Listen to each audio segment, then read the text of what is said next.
we were talking about that particular section, creating offenses.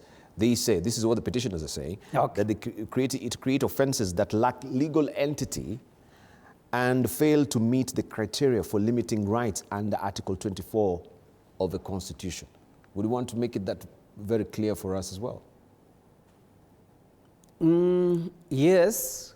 I've said the superior legal document is the Constitution.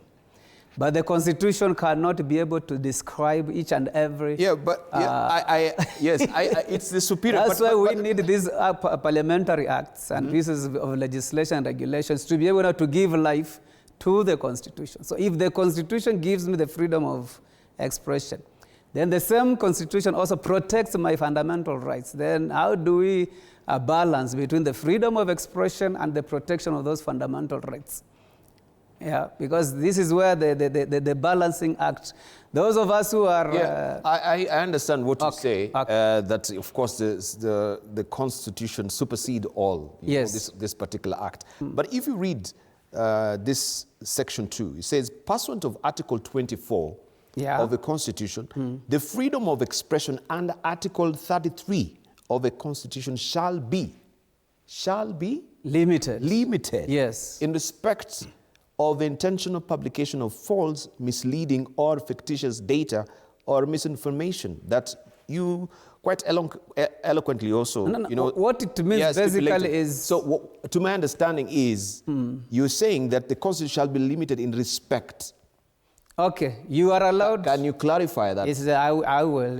It means here you are allowed, or you have the freedom of expression. First of all, as guaranteed by the Article 33 of the Constitution.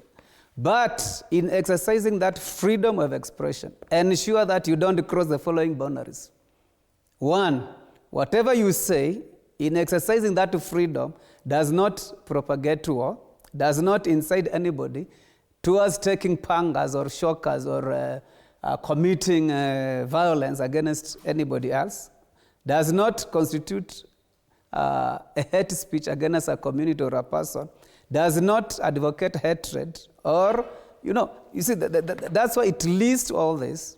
Yes, we guarantee you a freedom of expression, but ensure that the following is observed. So that now in exercising our freedom of expression, we are not fighting.